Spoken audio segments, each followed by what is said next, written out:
こんにちは。ゼロから行政書士第8回です。前回は経済的自由と人身の自由を学びました。今日は参政権と社会権を取り上げます。国の政治に参加する権利と国に施策を求める権利です。国家に積極的に働きかけるという新しい視点が出てきます。はじめに大切な対比を確認します。これまで学んだ自由権は国家からの自由でした。国家に干渉されないことがその中心です。これに対して社会権は国家による自由と呼ばれます。国家に対して積極的な助けを求める点で方向が反対になります。社会権は20世紀になってから登場した新しい人権です。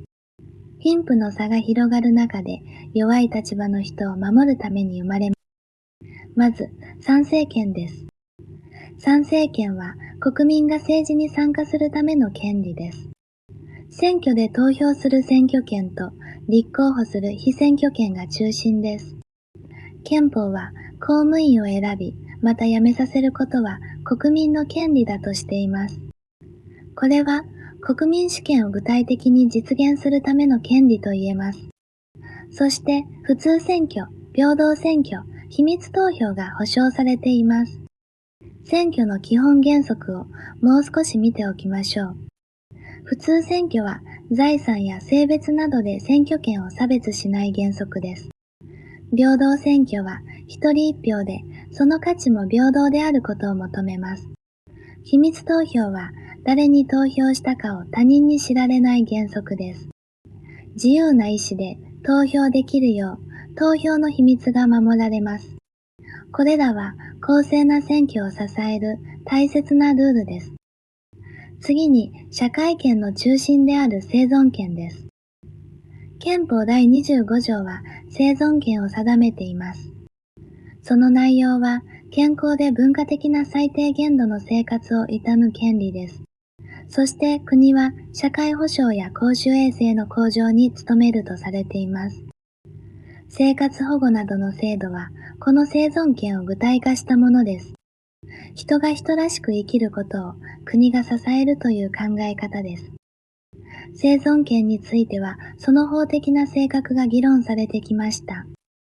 一つは国の努力目標を示したにとどまるという考え方です。もう一つは一定の具体的な権利を認めるという考え方です。判例はどのような施策を取るかについて国に広い裁量を認める傾向にあります。限られた予算をどこにどう使うかは政治の判断に委ねられるからです。有名な訴訟を通じてこの考え方が示されてきました。三つ目は教育を受ける権利です。憲法第26条が定めています。すべての国民はその能力に応じて等しく教育を受ける権利を持ちます。そして義務教育は無償とされています。この無償とは授業料を取らないことを意味すると考えられています。これは子供が学び成長していく権利を支えるものです。教育の機会が家庭の事情で失われないようにする狙いがあります。四つ目は労働基本権です。憲法第28条が定めています。労働基本権はまとめて労働三権とも呼ばれます。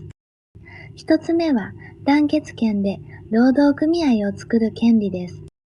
二つ目は団体交渉権で使用者と対等に交渉する権利です。三つ目は団体行動権でストライキなどの争議行為を行う権利です。正当な争議行為であれば刑事や民事の責任を問われません。労働基本権の狙いも確認しましょう。労働者は一人では使用者に対して立場が弱くなりがちです。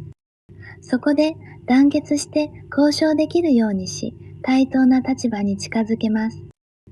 これは社会権の一つとして位置づけられています。ただし、公務員については、この権利に一定の制約があります。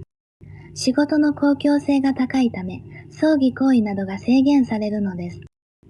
この公務員の労働基本権は試験でもよく問われるポイントです。ここで今日のクイズです。労働三権に含まれないものは次のうちどれでしょうか？ A は団結権、B は団体交渉権、C はダム被権です。少し考えてみてください。正解は C の対被権です。ダム被権は前回学んだ人身の自由に関わる権利でしたね。労働三権は団結権、団体交渉権、団体行動権と覚えましょう。今日のまとめです。参政権は政治に参加する権利で、選挙の基本原則も大切です。社会権の中心は25条の生存権です。教育を受ける権利は26条、労働基本権は28条が定めています。条文の番号と権利の名前をセットで覚えておくと安心です。